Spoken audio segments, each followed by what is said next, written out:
Welcome to the Intentional Encourager podcast, where each episode brings you compelling conversations and stories designed to entertain, enlighten, and encourage. And now here's your host, Brian Sexton.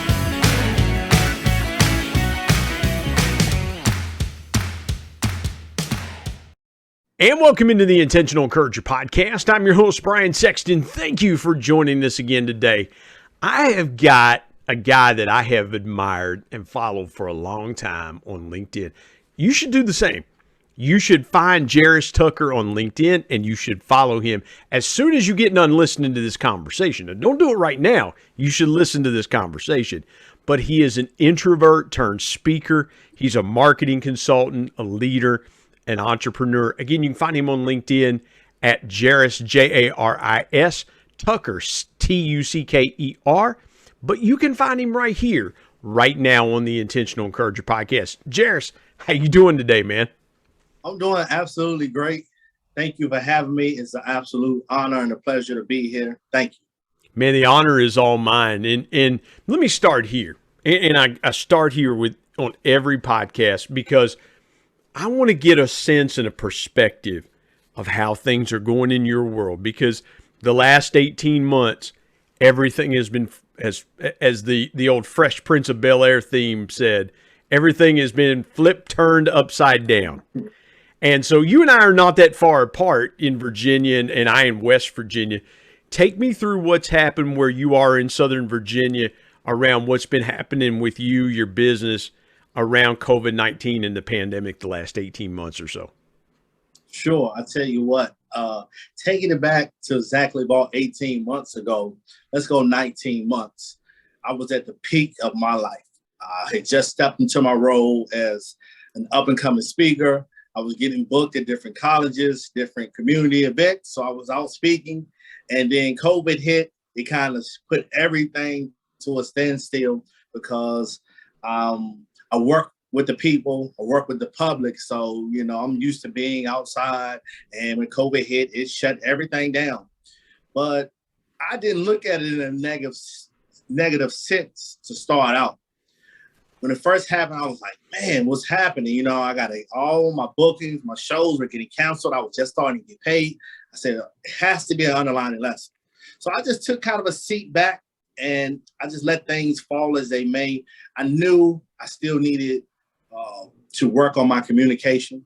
So while everybody else was, in the house and complaining and, worrying and panicking, I'm a strong spiritual person. So I use that time to get closer with my God and to work on me. And that's what I think the beautiful thing about the whole COVID situation. It forced us to be inside. And I just took this time to work on me. And I noticed once I began to work on me, everything in my life, my business, my friends, you name it, started to get better as soon as I worked on me.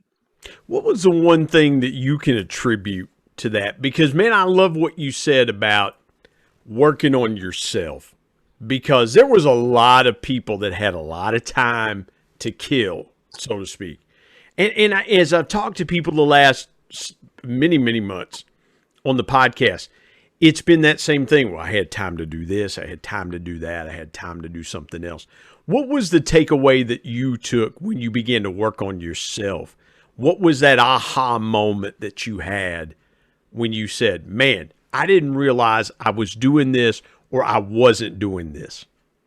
I'll tell you what, I had a lot of those aha moments because when you're an entrepreneur, you don't do things in a traditional sense. So I would have so many people that would just come up to me and say, hey, why don't you stop being an entrepreneur? You're trying to run your little business. You wanted to be a speaker. Now COVID has everything. Stop doing what you're doing. Go back to finding another job. And then will come from some of my closest family members, some of my close acquaintances, people that I look up to would all pull me to the side and say, hey, this is not working. COVID has shut you down. This place is hiring. I would even have people that would be with me every day would say, look, I got a job application for you. Why don't you come do this? And it just wait a minute. Like, so you had friends and family that were going, here, man, here's Taco Bell, man. They're hiring down to Taco. That is insane, man, because I didn't mean to interrupt you. I'm just thinking because I had people, I worked from home And I had people saying to me, are you okay? Are you and your family okay? Yeah, I'm working from home. It's like, well, I just got my work done for the day. You know, it might have been 1 or 2 o'clock in the afternoon. I'm like, well, I've done everything that I can do for that day. I mean, I had family that were like, are you sure you're still working? I'm like, yeah, I'm sure I'm still working. Let me go here with you for just a second, because I love that train of thought that you're on. When you had those people that were coming to you and people you love that were saying that to you, did you feel resentment or did it fuel you? Because it could go either way, right? I mean, it could be like, man, you don't think that my dream is good enough? That could be the resentment part. Or it could be, listen here, I'm going to be okay and I'm about to show you what I'm doing. Take me kind of through your mental state when all that was going on. To be honest with you, it was resentment and hate right up front, because I'm so high level, I'm so passionate, and I'm so driven behind my dreams and what I believe in. I almost took it as an insult. Like, y'all are with me every day. You watching me struggle and create something from nothing every day, and then you're going to lose faith in me. So, of course, I was like, bothered by that. But I've learned to create a positive mindset. So very quickly, once I feel like my emotions are getting out of control, I automatically go into a state to where I get back focused. I don't let too many people, trick me out of my position, whether they were consciously doing it on purpose or not. I knew better to say, hey, you know what? That's just their opinion. I'm going to show them. But it wasn't like I wanted to show them. I wanted to show me, because it was a challenge in time for everybody, right? Yeah. Well, and Jaris, you get, and the reason that I do what I do on LinkedIn is I have said, listen, I want to be LinkedIn's intentional encourager. And you get it, because I will tell a lot of people, I say, look, when you're encouraged, when you have that encouraged mindset, you wake up every morning, you're encouraged. You stay encouraged throughout the day.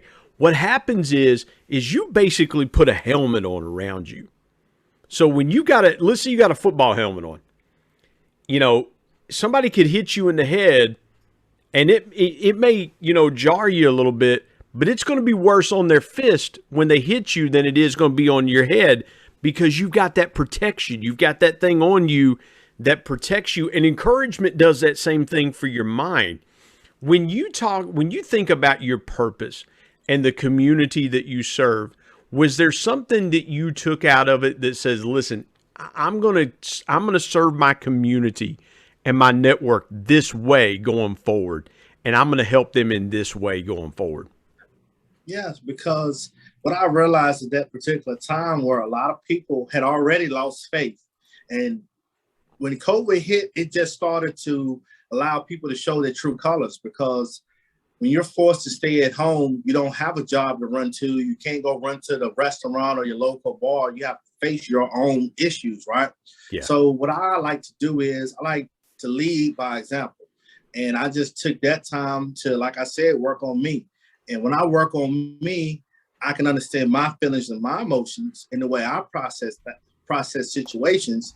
That allows me to understand the next person better, because I understand me. Man, I love that. Understanding other people better because you understand yourself. And Jaris, I don't believe that a lot of people do that, because, and I said this morning in a post, I was reading the scriptures. I was reading in the book of Acts, and I was reading about Stephen getting stoned. And I'm reading, and it's the 7th chapter of Acts in the Bible. And Stephen's telling a story. He's telling this story, and he's giving a history lesson. He's telling them, look, man, this is all the stuff that happened.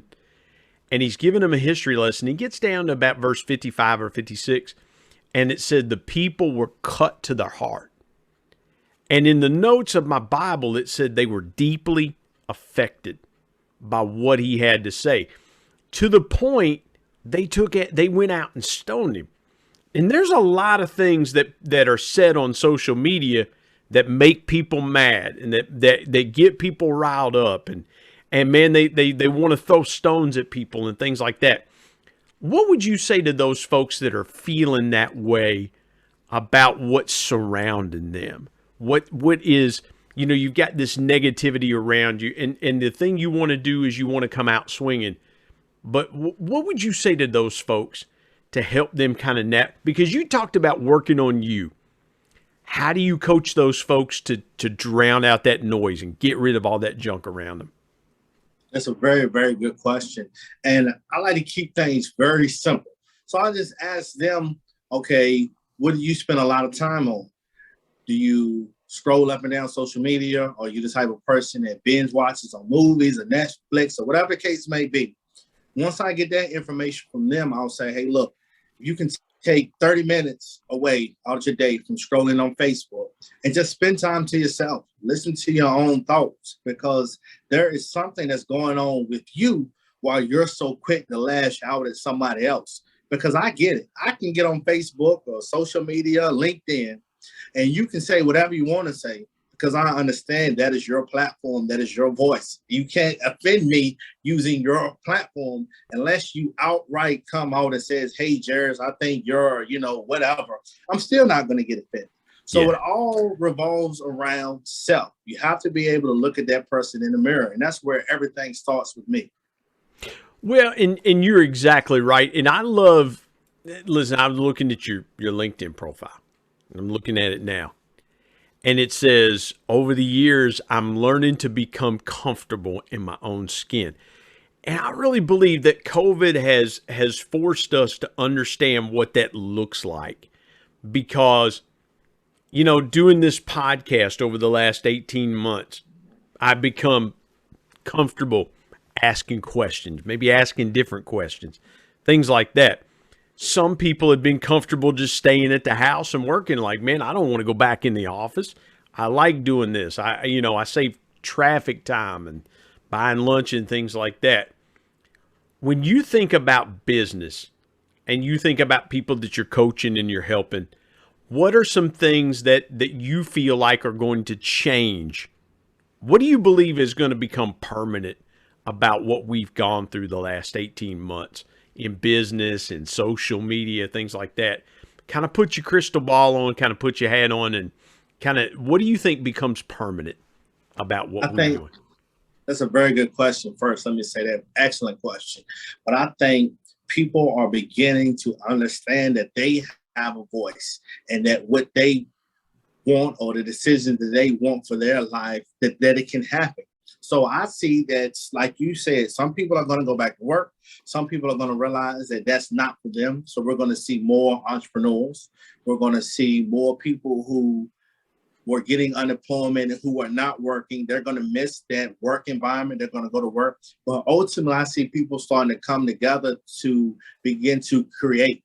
I see in the next couple of years, we're going to find more people who are using their creative minds to create different situations, whether that's a way to parent their children, whether that's a way to create an income. We're going to do things. We're going to create different systems that will allow things to become better for everybody overall. Man, that is such a good point. That is such a great point. Let's step aside, take a break. When we come back, I want to talk to Jaris about service, what service means to him.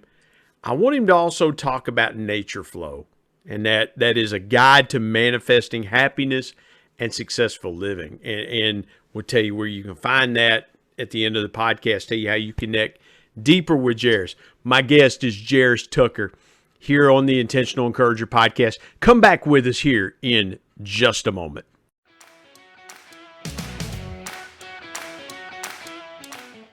Hey everybody, Brian Sexton here. I want to tell you about our sponsor, SEO National. SEO stands for Search Engine Optimization. Now what's that, you might say? Well, search engine optimization helps you show up higher on search engines in front of paying customers for words that you as a business owner can monetize. What a great concept. SEO National is owned by my good buddy Damon Burton, who's been a guest here on the Intentional Encourager podcast. Not only has Damon and his team worked with businesses of all sizes, from e-commerce startups to NBA teams and Shark Tank featured businesses, but more importantly, Damon and his team are about transparency, trust, and providing lifetime value. So much so that he still has his first customers after opening SEO National 14 years ago. Let me give you some intentional encouragement and call Damon and his team today at 855-736-6285 or go to www.seonational.com and get a free quote.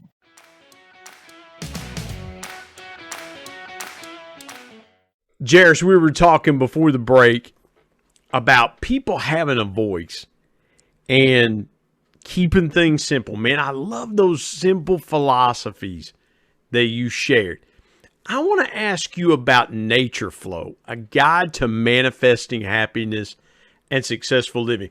Tell me where the idea came from and what prompted you to write Nature. I love that title, by the way, Nature Flow. That is so good.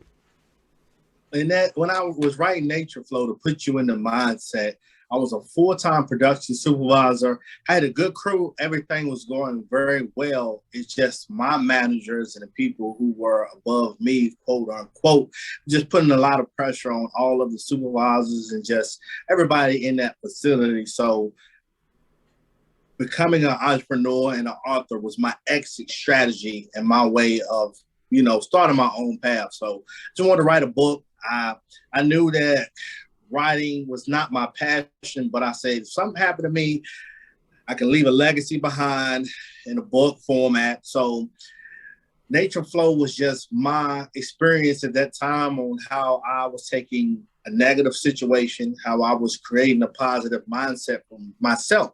And I just put it in a format to where others can read it and be encouraged by actually being able to see my growth from where I started to where I'm at now. Man, people do, and I'm so glad you brought that up, because when I was writing People Buy From People, they would ask me, they were like, well, what's your reason for doing it? And for me, it was to honor my dad. My dad passed away almost 9 years ago. For me, it was to honor my dad's legacy. You did it as an exit strategy. The whole time you were writing Nature Flow, what was going through your mind as far as, when this gets done, I'm going to do this, this, and this? Was that always in the back of your mind, or take me through that process of, because I love what you said about that was my exit strategy away from that company that I was in. Yeah, I mean, when I begin projects now, I'm learning the importance of seeing the whole vision through. So as I was writing Nature Flow, I was just picturing myself explaining the way I'm explaining to you on Oprah's sofa what I was going through at that particular time and what made me write it. So Nature Flow was just basically my recipe on how I created success, happiness, and positivity in my life based upon my definition. And it allows others to look at what I like to call my recipe. You can add or subtract to my formula to create your own, because it's not okay, well, Jaris did it this way, I have to follow his steps A, B, C, and D. No, right. What I did works for me. You read my story and my advice. If it's something you don't like, scratch it. If it's something that resonates with you, you can add on, subtract, or even multiply to make something that is a guide for you to be successful and happy, whatever you're looking for in particular. Did Nature Flow, did it become a motivator for you? Because the reason I asked that, Jaris, is, man, I've never had somebody tell me I wrote my book because it became an exit strategy. So my mind is going here, and I want to ask you this. Those days, those nights that you were working, did Nature Flow, did that become your motivation? Like, man, one of these days I'm not going to be doing this job. One of these days I'm not going to be here putting up with this garbage that I'm putting up with. How did that keep you motivated and help you stay motivated and stay encouraged to do what you were setting you on your path to do? When Nature Flow allowed me to realize that everything that I was going through in my life in that particular time, I could share my story on those past events. So when, I would get picked on by my supervisors or my bosses or whatever the case may be, I was having a bad day, I would say, you know what, this is going to make for a good story one day. Somebody's going to read this material. Somebody's going to want to hear what I have to say on a podcast. And I'm going to let them know, hey, look, I was in a very, very negative state of mind. I worked on bettering myself through the negative process, through me hating going to work. So I had to figure out something to look forward to. So I would say, okay, even though I hate doing what I'm doing now, I'm going to work on this book. And that was my way of escaping that reality at that particular time, knowing that I was actually preparing better for myself in a future sense. I love what you say about in your LinkedIn profile. I love what you say, how may I be of service? Because that was something my dad poured into me growing up. My dad would always say to me, son, you take care of customers. We take care of people. My dad worked for a company called Electric Motor Service, and he came up with a tagline, service is our last name, but our first priority. When you think of how good service should be, I want you to talk to the business owners and the salespeople. Define great service to those people. Great service begins with the mindset. Before you think about the product, before you think about your mission statement or the service you're providing to the customer, before you get to any of that, what mindset are you trying to put your customer in? With me, I want everybody to know that when they ask a question, they want some advice, whatever it is that they're looking from me, that I'm going to go over and beyond, and I'm going to exceed their expectations like never before. Like, you could ask me a question about, how do I create happiness in my life? Before I could even ask that question, I have to get some background information, because I understand what happiness means to you, or success may not mean the same thing to the person that's asking the question, right? So before you think about service, you have to make sure you're in the right mindset. Make sure you're not angry. Make sure you're not being too selfish. Make sure you have your goals and your rules and regulations and your values. You might not have it all 100% under control, but you should have an idea on, okay, before I open up this business, this is what I think my business should be. Yeah. What does that look like to you first? That should be the first question. I think everything else can kind of build around that. You know something, you triggered a conversation that I was having yesterday. And my internet provider was trying to charge me for a service call to fix something that should have already been fixed. And they told me they weren't going to charge me for that service call, yet they turned around and did that. And as I was explaining my problem to the customer service rep, the first thing that they did was like, they kept saying, I'm sorry for your inconvenience. It doesn't matter to me that I think, Jaris, here's where I'm going with this. I believe it's almost like a reflex that when there is a problem, the first thing that people do, and they think we're giving great service, is, I'm so sorry for your inconvenience. And I didn't care that they were sorry for my inconvenience. I just want to know, can you help me? Can you take care of my problem? That's nice, but you being sorry for my inconvenience doesn't help the situation. If you go, I'm sorry for your inconvenience, there's nothing I can do. I wish people would say that I'm sorry for your inconvenience when there's nothing they can do, and just come right out and say, well, Brian, listen, unfortunately, there's nothing I can do. And I'm sorry for your inconvenience. I wish they would tell me that up front rather than go, I'm so sorry for your inconvenience. I don't mean to go on a rant there, but it just blows my mind that when we think of great service and there's an issue, that the first thing we do is we just apologize. Like it's just a gag reflex. Man, I want to get your thoughts around that part of customer service. Yeah, I mean, I tell everybody all the time. That's why I like Chick-fil-A. I love their customer service. Customer service should be trained every day. If when I talk to my employees, that's the first thing I talk about is how do you handle the customer? How do you handle issues and how do you handle problems? Because that's the beauty of life, that you're going to have problems. You're going to have technical difficulties. Everything's not going to be perfect. And people understand it. Man, I want a chicken sandwich right now, real bad. I want a chicken sandwich real bad. Because you were talking about Chick-fil-A, and I'm like, hold up. I just lost about 3/4 of what Jaris just said because I was thinking about a chicken sandwich. I'm sorry, man. No, the fat proof is in the pudding. The fat boy inside. Hey, listen, man. The fat boy inside me just rose up for a half a minute. So go ahead, man. I apologize. Go ahead. You're fine, but look at the proof in the pudding. We're talking about Chick-fil-A. It ain't got us discombobulated.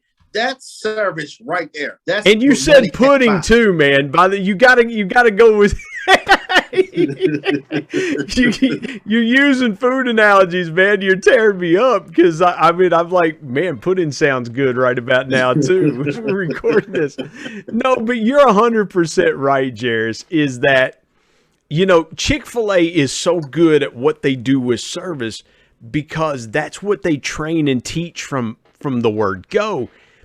It doesn't matter if you can make a great chicken. Lots of people got really good chicken sandwiches. It's how you deliver that chicken sandwich. Let me go here with you for just a minute before we take a break. What's one thing? Give me one thing that a business owner can do right now to improve their service. They're listening to us talk and they say, man, Jaris, that's great. What's one thing that I could implement right now with my team that's going to take our service level and make it 1% better? First thing they can do is ask all of their employees, what are some of the common issues that we hear on a daily basis? And it could be as simple as the issue that you had. We have a lot of technical issues that we can't fix that are all our control. And all we say is, I'm sorry to the customer. And that doesn't seem to satisfy them. Figure out that one issue that arises on a daily basis and come up with a solution, and be sure that you tell every single employee, whether it's the person that's greeting, the person that works at the cash register, you be sure that you explain to them, hey, look, this is how we're going to handle this situation from now on. And you let your employees know that this is a forever thing. So we fixed this problem. Now we're going to look for the next one. Man, that is so good. And forgive me for getting sidetracked on chicken sandwiches and pudding, man. That's because great food is great food. You can get really great food and leave dissatisfied because the food was good, but everything else was terrible. I didn't like the way I was treated. I didn't like the way that they made me feel like that they were doing me a favor by serving me and helping me. And I've had those experiences, and I know you have too, where you leave so dissatisfied. You're like, man, that was awesome. I'd really like to come back, but I'm not coming back because of the way I left here. They made me feel terrible. And, I love that. Then let's step aside, take a break. When we come back, I want to get into your story. You alluded to it a few minutes ago. Some of the things that you've gone through in your life. I want to take a deep dive there with you. My guest is Jaris Tucker here on the Intentional Encourager podcast. Come back with us in just a moment.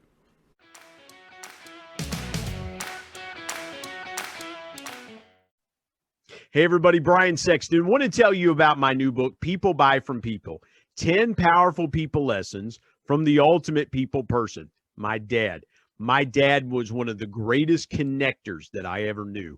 And he shared with me 10 connecting principles that I have used throughout my 25-year sales and sales management, customer engagement, and leadership career that I'm passing along to you. If you want to be a stronger, deeper, and more powerful connector, you've got to pick up a copy of People Buy From People. There are concepts in there that you may not realize help make you a power connector. You can go to Amazon and pick it up, Kindle if you're an e-reader and you like to do it that way, or now available on Audible. And there's one other way you can get a copy of People Buy From People. You can get one from me and I'll sign it for you. You go to intentionalmediaandpublishing@gmail.com and send me an email, and I'll share with you the link on how you can get a signed copy. You can buy a signed copy directly from me. Again, people buy from people. If you want to connect like never before, pick up your copy today of People Buy from People. And now let's get back to more great conversation here on the Intentional Encourager podcast.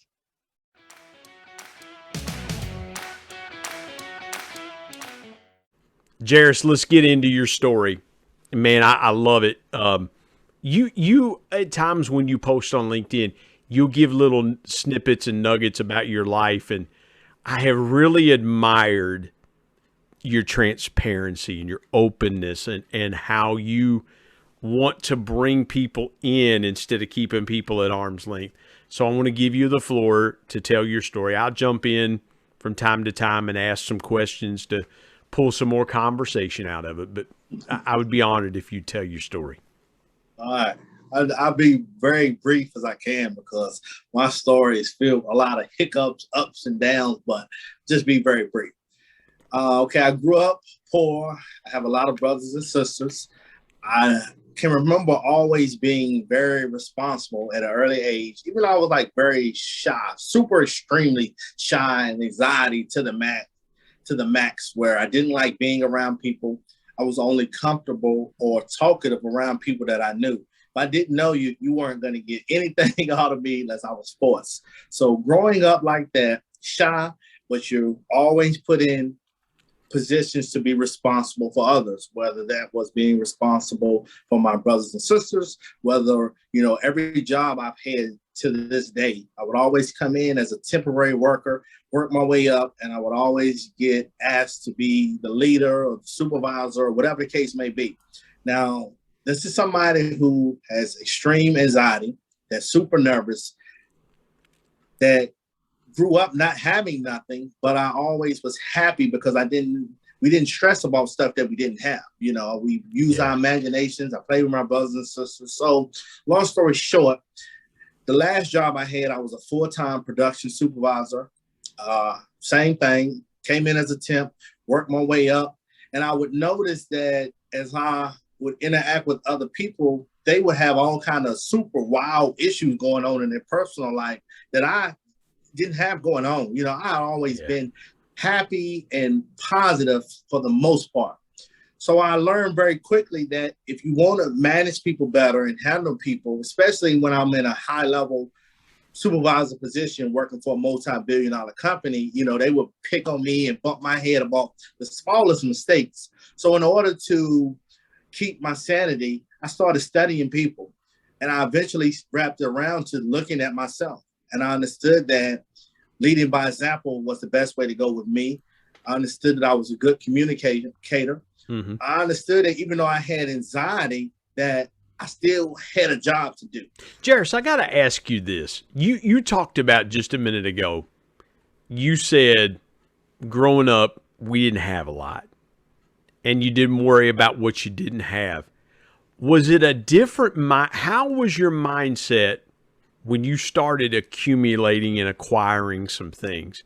Was that hard for you to kind of wrap your mind around? Because, my parents, we had some things growing up, but we were not a family of means by any means. And there are times as you start to get a little older, get a little money in your pocket. For me, it was racking up credit card debt. Because I got a credit card and I was just going and buying stuff just to be buying it. If I wanted a suit or something like that, I would just go buy a new suit, be like, yeah, check out my thrift, my new clothes or shoes or whatever. And before, and I say this, in our house, we got a new pair of shoes when school started. Well, when I was in college and I was working and I had credit card, if I wanted a new pair of tennis shoes, man, I just went and bought them. I just went to the mall and bought them. When you think about the way you grew up and you started getting some things in life, how was your mindset when you grow up poor and then you start to accumulate? Is that hard to kind of get your mind around?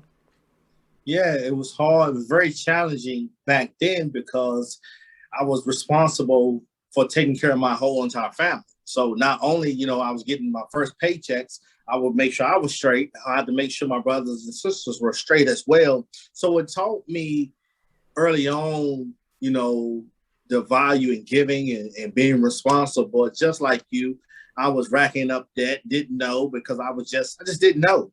Getting credit cards after credit cards.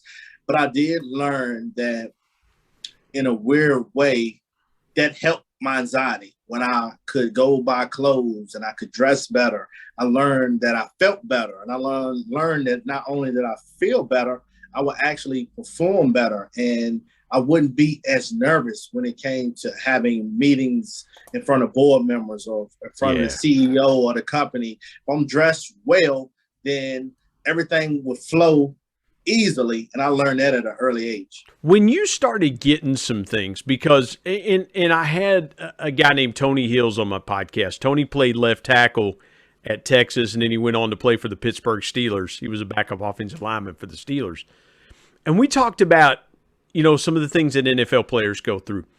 And one of the things that I've always heard is when a guy makes it, there are people that come around him and they go, man, you've made it. Okay, can you pay my car payment? Man, I need $10,000. I need, all this family, and I say that in quotation because you got cousins that you didn't know, or you got people you hadn't seen in years. They just start to come around you when you're doing well. You mentioned a minute ago where you were starting to take care of your family. As you started to get some things, you were taking care of your family. Did you ever run into situations where it was like, man, Jaris, how are you doing so well? Did you ever run into that resentment or that from your family, like, yeah, man, you're doing so well, you're going to forget all about us and you're not going to be able to take care of us anymore. Did you ever run into any of that with family and things like that as you started succeeding? Yeah, I mean, it would hurt me to see how people would treat me and how people would handle me, and I didn't change. I was still the same person, but I'm glad that I would run into family members that I just had to look at myself and say, look, they're using you. There's you outright being used, and you got to put a stop to it. So I would tiptoe around trying to put a stop to it. I would avoid people. But as I got older and I got stronger and my wisdom was just coming in perfect timing, I started to realize that it's easier for me to be straight up and honest with the people that I feel like are using me. For me to say no, my no button now has gotten so strong from me being so nervous and so shy. People that knew me, they knew that about me. They knew I was a giver. So even my cousin told me, he said, man, I just would come ask you for stuff and I didn't need it, but I knew you was going to give it to me. So once he explained that, I said, well, if you're looking at me like that, then there are probably a lot of other people who are looking at me just like, he's a sucker or whatever the case may be. So I just started working on saying no and just, standing on what I absolutely believed in. And it was the best thing that ever happened to me. Man, that is encouraging conversation right there because, there are times if you're a business owner, people come to you and they're like, man, I need this or I need that. Or when you've achieved a level of success and people go, okay, man, you need to help us out or you need to do this, or, they will play or prey on your what you've done and things like that. And they don't see the work that you put in. They don't see the sacrifice that you've made. They don't see the times. And I remember writing my book and I would have people be like, man, I want a copy of your book. And I'm like, if I want to give you a copy of my book, I'll give it to you because I want to give you a copy of my book. But they didn't see that I had to pay for the book myself. I had to do all the labor and legwork for that myself. Like nobody gave me an advance to do that. It was all me. And so if I choose to do this, I'm going to do this because I want to.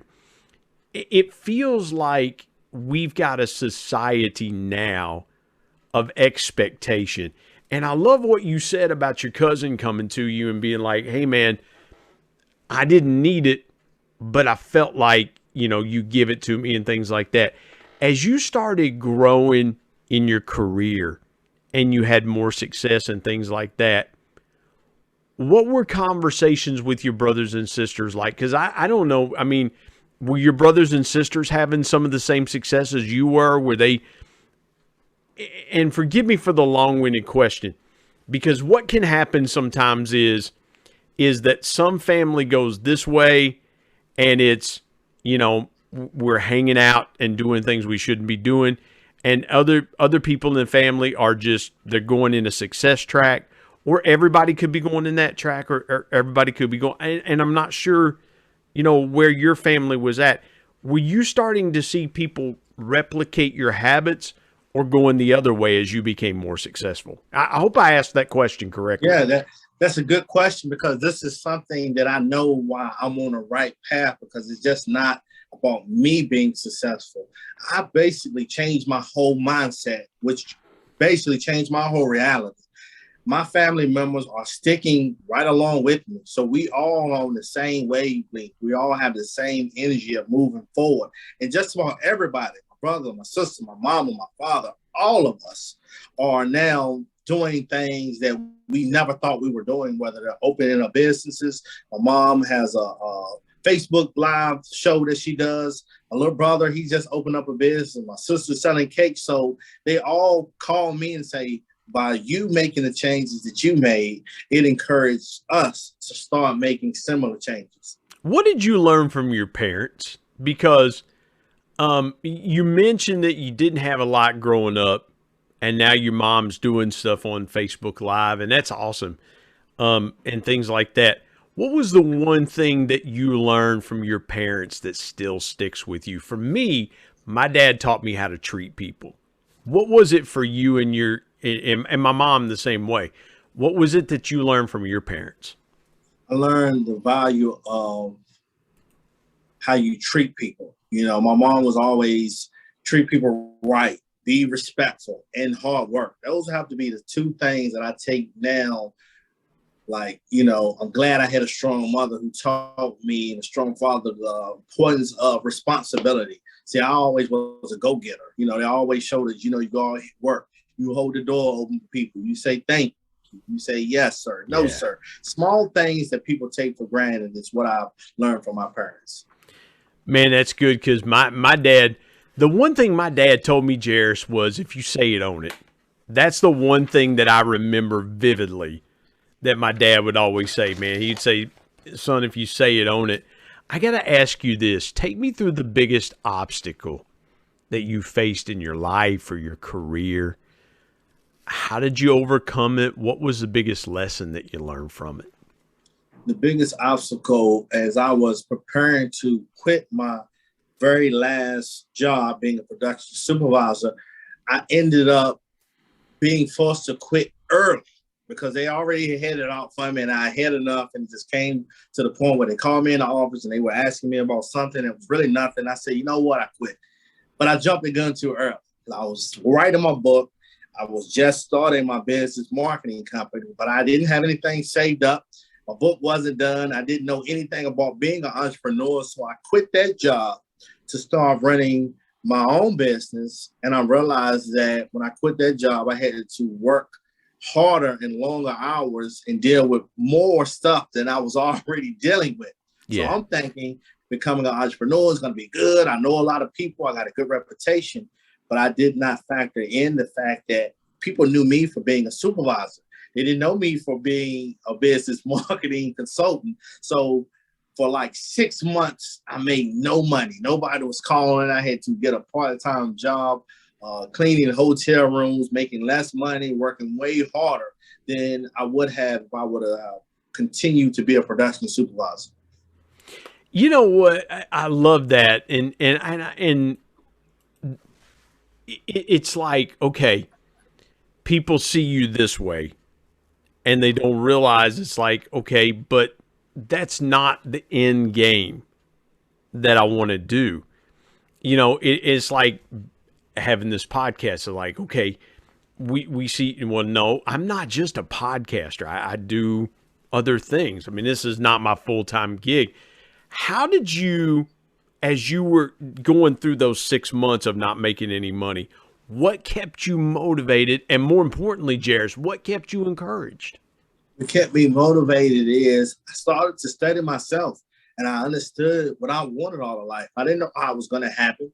I know I wanted to be a speaker. I even realized very quickly that I love marketing and advertising, but I realized that wasn't my passion. So going through all of those changes, I needed to go through that because it helped me to understand that this is what I want to do. I want to share my story on podcasts and to become the world's biggest speaker, spreading positivity and kindness, taking the lead in leadership. So going through all of those things, as I start to, when you spend time alone and you actually look at yourself, I really realized that my whole entire life, I was almost being prepared and transitioned and being molded for what I'm doing now. Yeah.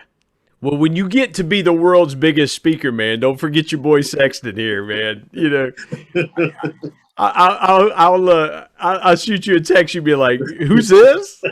Who is this, man? Who is this?" Hey, Jaris, man, I hope you do, man. You mentioned earlier about being on Oprah's couch, man. I hope you get there, man. I just hope she don't make you cry. That's the one thing. Is like, man, don't cry. Don't cry on Oprah's couch, man. Hey, Jaris, I ask this on every podcast, and I ask you the same thing. Share with folks your biggest piece of intentional encouragement. My biggest piece of intentional encouragement would be to learn more about yourself. As you learn about yourself, you understand that you're not alone, and you allow other people who are on the same wave path, who are like-souled or like-minded, to come in your life and help assist you to where you're trying to get to, and you may be assisting them to where they're trying to get to. We all have a story. There's somebody out here in this world that needs to hear your story, which will give them encouragement to share theirs. Well, I tell you what, your folks did it right by you. How many brothers and sisters do you have? I got 8 brothers and sisters. Man, oh man. My dad was the youngest of 12, so I understand a big family. I do understand. So are you the oldest? Are you the middle? Are you the baby? I'm the middle. Oh, wow. Right around the middle. Wow. So see, folks, that's a part of Jaris Tucker you didn't know yet. He has 8 brothers and sisters, and he's right in the middle. Jaris, tell folks how they can connect with you, man. This has been such a good conversation, and I'm grateful for it. Tell folks how they can connect with you on your different social media platforms. And there are a lot of ways to connect with me. I tell everybody, the first thing you want to do is follow the hashtag Thinkers at Work. You can literally put that in any social media site. You can literally Google it. Once you Google that, it's going to show you everything that I have going on. That way, if what I'm doing resonates with you, I have a wonderful text me now number. You can text me. You can send me a direct message on LinkedIn. There are many ways to get in contact with me. It's whatever's convenient for you. The most important way I tell everybody is follow the hashtag, and everything else will fall in place. Man, that's so good. Follow the hashtag Thinkers at Work, and you can follow Jaris on LinkedIn at Jaris Tucker, JARIS TUCKER. You're going to want to write that down. You're going to want to remember it because you're going to want to connect with Jaris. And man, Jaris, this has been so good. Thank you for joining me today on the Intentional Encourager podcast. Thank you.